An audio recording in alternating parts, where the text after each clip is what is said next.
Take 79. Hi, this is our video on recording a demo. So you've got your band and you've got your idea together and you've got your nice rockin' clothes. And the next step is, well, we want to get out there. How do we get out there? The first thing you think about is recording a demo. You want to record the songs you've written. And you want to start getting them to people so they can hear them because they like them. And you like them. So you have to think about a few things before you go into recording a demo. It's helpful to do that first because then you'll know what you're looking for once again. And the first thought that kind of occurs to me is that what is it that I want to do with the demo? Do I want to record it just because I like the songs and want to hear them and want to listen to the band playing together and learn and listen to my compositions? Do I want to give it to someone so that it gets me work, or do I want it to be the best quality ever and will be famous and huge and it goes to record companies? Now, so this is kind of what you need to think about because there's different ways you can go about that, okay?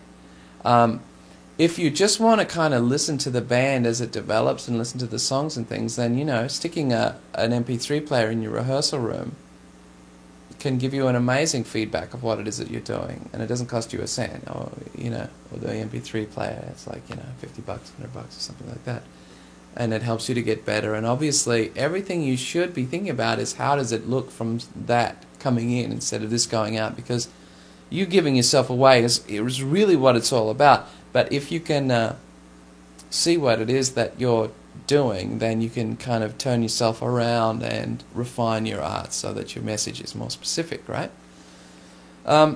So probably the cheapest way to do it is live in your rehearsal room.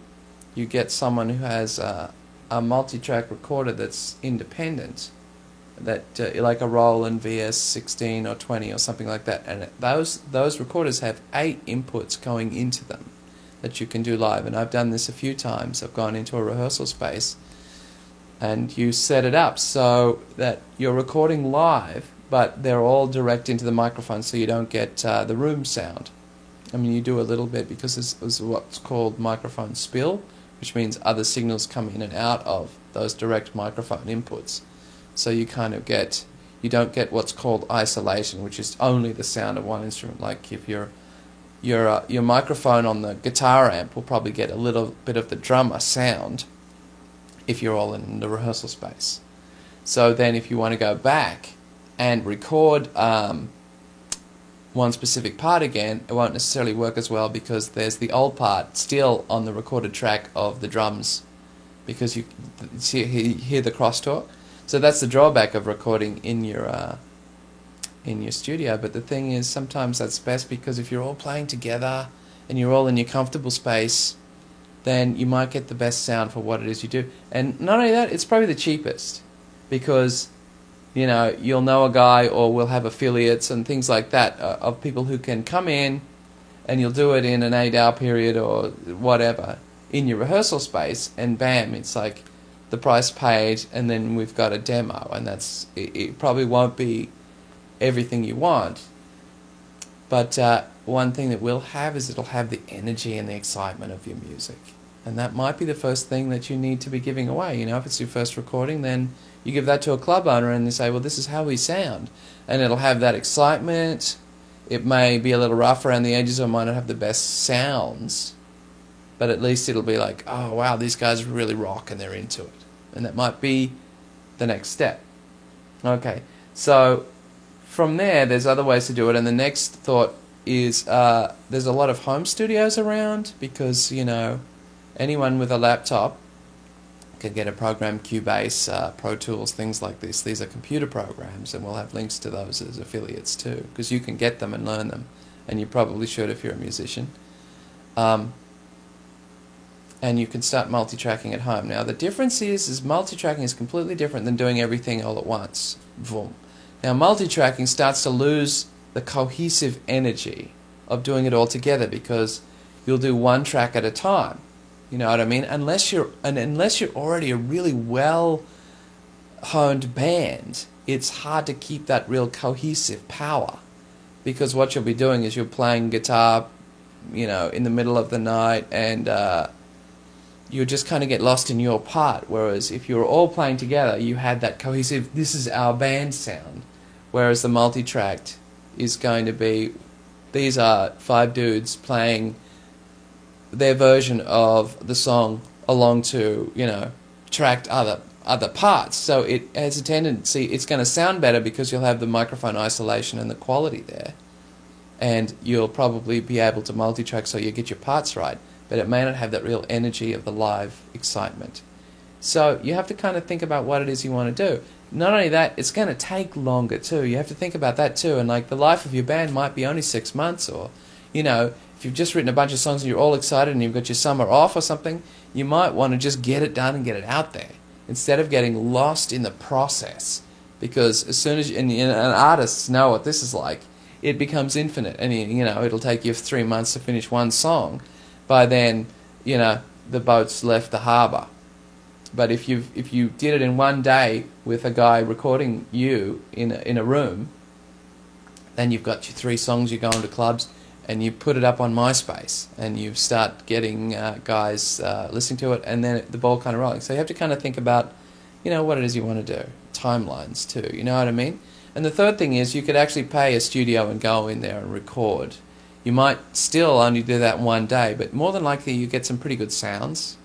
But that's going to be kind of expensive. You'll have to, all work and put in some money to pay for that.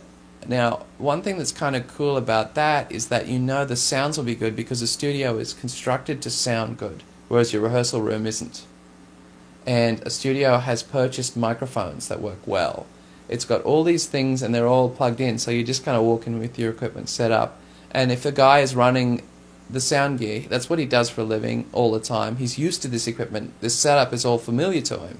So he's going to give you probably a consistently good sound if he's a well-recommended kind of guy, And the other thing with doing that too is that if you go into a studio like that, often you'll find that studio through meeting other band members or other people. And if you're looking to start to broaden your community base, which is what you really need to do, is you need to start communicating with bands that do the same thing as you do, so you can play on the same bill, group together, do tours, all those kinds of things together, then you may find that the sound guy in a real studio has the know of what it is that you're doing. And this is what happened to a friend of mine's band, and all the bands that are doing what you do actually go to the same studio, and he'll give you a similar sound to what everyone else is kind of playing at the moment, so it'll help you fit into that mold of sounding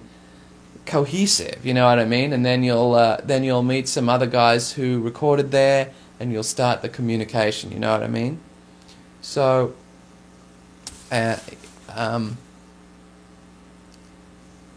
just with the specifics of recording demos though,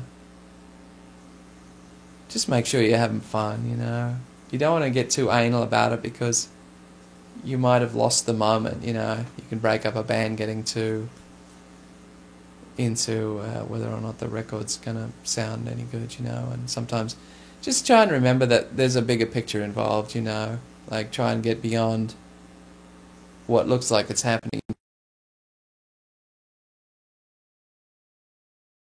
So what do we just look at? So we're recording a demo, so I could do it live in my rehearsal room. I could multi-track it in a home studio somewhere, or I could go to a studio and pay to get it recorded. Now the other cool thing is, this is another thought, is you can actually record your live performance, which is another good way to get a really energized performance.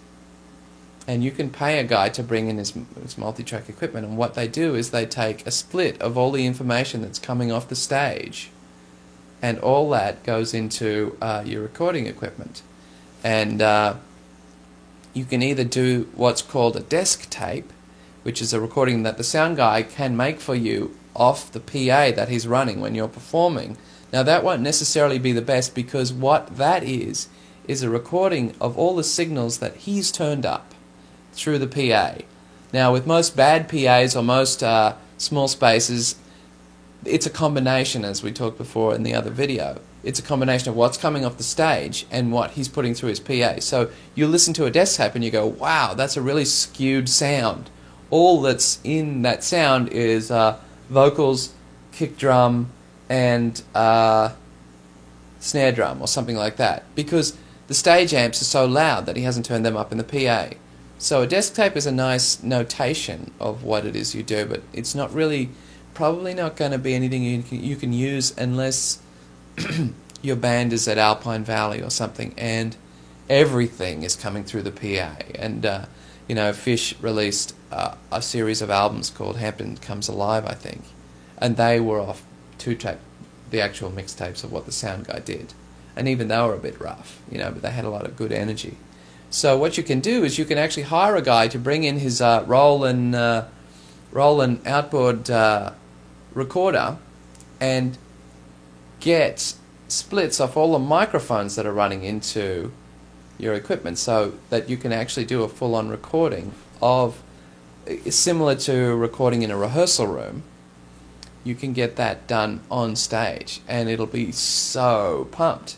And you can actually go home and mix the levels now, because you've actually taken a split, and it doesn't have to be as it sounded in the room, so it won't be the same as that mixtape that the sound guy's done. You'll go home and balance all the levels, and some of those recordings are my favorites, you know, because it's all the energy of the live performance is there, and all the power of you really getting into it, and the power of being on a stage and being in the room. So it's going to be different than just in your boxy little rehearsal room. It'll be, oh my God, we're in front of people, we have to be good. Or, oh my God, the audience is giving us a lot of energy. And then the sounds are going to be a lot better than just sticking a microphone up the back of the room, because they're all going to be directly off the instruments.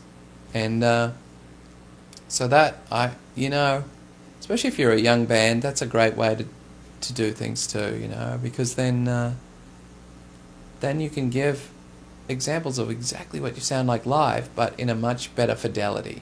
You know what I mean? Not like a microphone in a crowd kind of recording, because they tend to be pretty awful. The room's just going to be horrible sounding. It's going to be a lot of crowd noise, and you know, the sound will be way too much for the size of the room. So it's just like, and so that, you know, sticking a microphone up in the room just isn't going to give you something that, you know, people will want to listen to most of the time, you know, unless you're an extreme deadhead or something, you know what I mean. Okay, and that, I think, is everything about recording a demo, and we'll have some affiliate links too. Okay.